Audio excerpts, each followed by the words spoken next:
All right, everybody. Welcome back to the channel. And of course, I wouldn't be a herald if I didn't ask this question. What happens when the apocalypse doesn't just break a man, but rebuilds him into something terrifying, but also turns him into an absolute boss?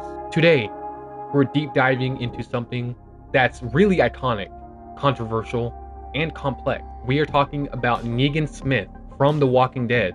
As a failed husband and angry man before the fall, to the ruthless leader of the Saviors, to a broken prisoner, and eventually, something far more complicated. Here is the full story and character analysis, and the full transformation of Negan. Now, if you do all enjoy this video, please like, sub, and do all that good stuff, and leave a comment if if I got anything wrong or anything else, and follow all the socials for daily news. We are trying to build a multiverse together, and it would mean a lot to me if all of you would help me partake or create something beautiful together. But without further ado, let's actually get into the video. Before the world ended, Negan, last name Smith, wasn't a warlord. He was just a dude. He was a normal, standout dude, barely holding his life together. He worked as a gym teacher. Not exactly the image you'd expect from the man we'd meet later. He was sarcastic, rude, and even crossed the line he often shouldn't. In fact, he lost his job after getting into a physical altercation with a student and their father.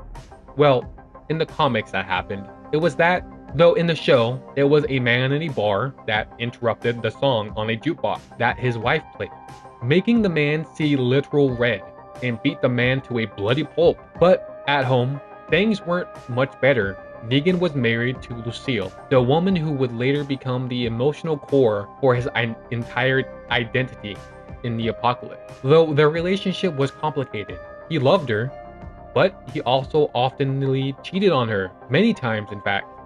But then came the moment that changed everything. His wife and his best friend Lucille was diagnosed with cancer.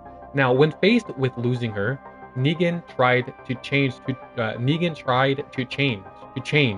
So he became her caretaker, trying to make up for everything he had done wrong, to make amends with the woman he truly loved. But at this point, it was already far too late, not just for their relationship, but the end of the world came. The apocalypse just fucking showed up, and hospitals began to collapse. Society completely vanished. And the two, made the most of it in such a beautiful way. I mean, they danced, they laughed, and Negan would oftenly put his life on in danger, gathering gas for their generator so Lucille could watch movies.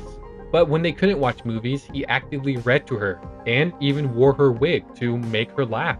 But one day, Lucille died, but not from the cancer though.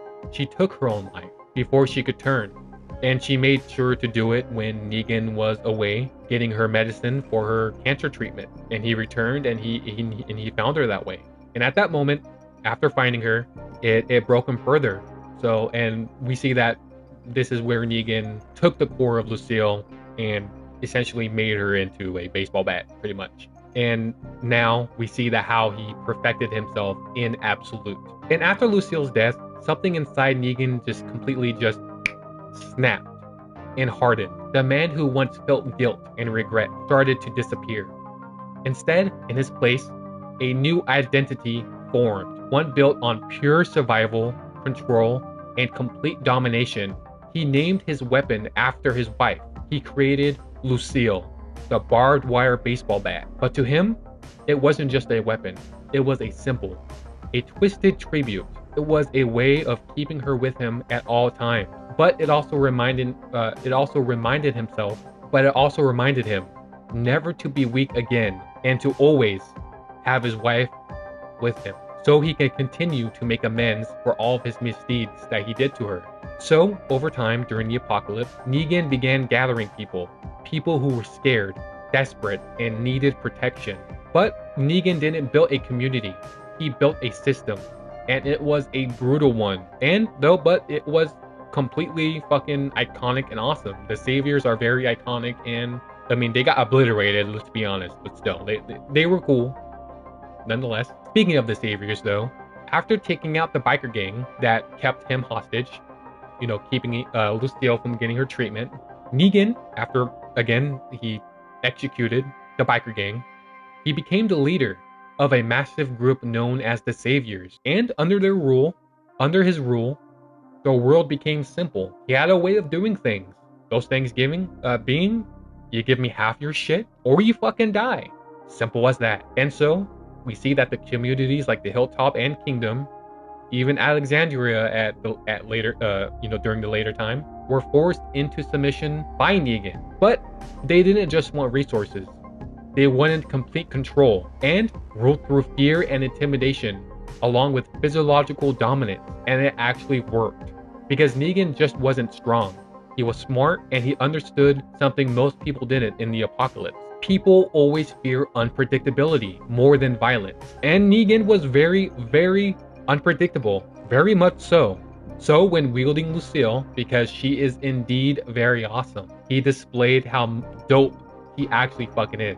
Because, I don't know. The dude's iconic. He has a way about him of being just funny. You know what I mean?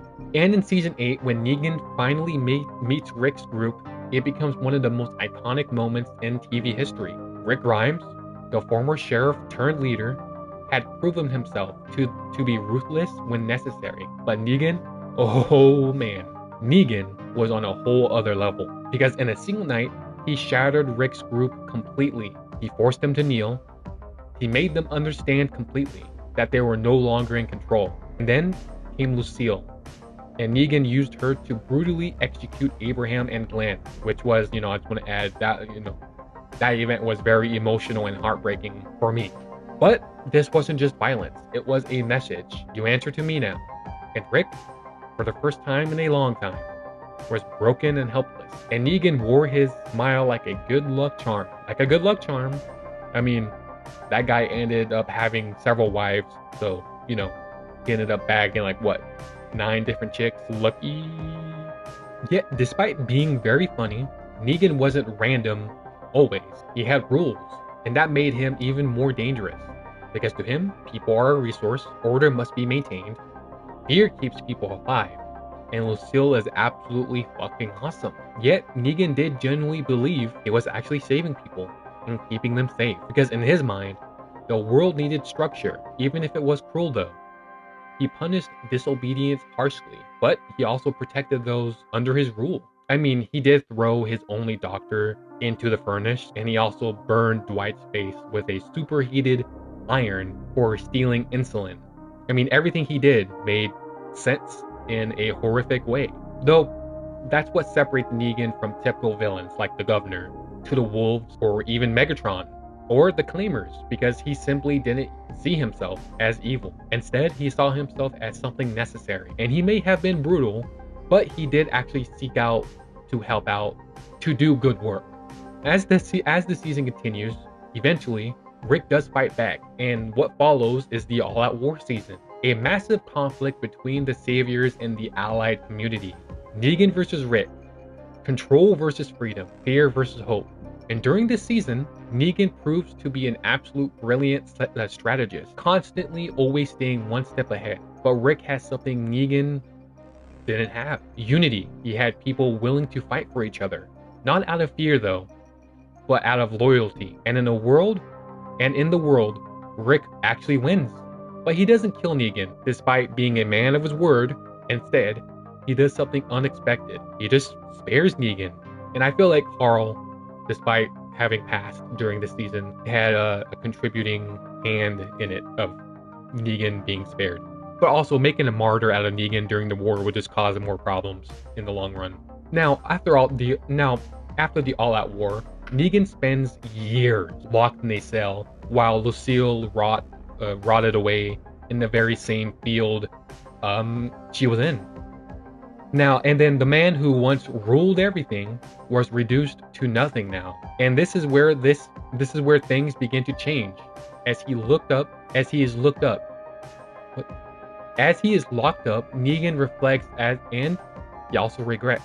Not everything though, but he regretted enough. And then when given the chance, he actually starts helping. he actually starts helping the people he once terrorized. He even saves Judith. He decapitates the leader of the Whisperers, Alpha, proving his absolute loyalty. But redemption isn't enough. It may have been earned, in my opinion, yet not everyone is so willing to forgive him. Like Maggie, for example. I mean, he did take his wife and her baby daddy, he did take her husband and her baby daddy. You know, he took Glenn, and maybe, you know, they actually shouldn't forgive him. Because the truth is, Negan did do horrible things, and those things just don't disappear even after a decade later. Though I do believe that after he saved Judith, and even more so when he did execute the Alpha, he did earn his redemption. But what is Negan? Is he a villain? Is he a survivor? Or a monster? Or a man trying to become something better? After all that pain he caused? Dude, well, I can tell you that the answer is all the above. Because Negan represents what happens when grief, guilt, absolute dopeness, and survival collide together. For he is both the worst and best of humanity, depending on when you meet him. So take that into account. And that's why he remains one of the most unforgettable characters in the entire series. And even in the surrounding media. I mean, he did show up in Tekken 7, right? Which, you know, I wasn't expecting that. What other games did he actually appear in? I forget, but I know he did make an appearance in Tekken 7. So, and they did do a good job integrating him into that game. I should play Tekken 7 though. Is it still available? I gotta look that up. I'm not entirely too sure. But, however, if you did actually enjoy this deep dive, make sure to subscribe for more breakdowns like this.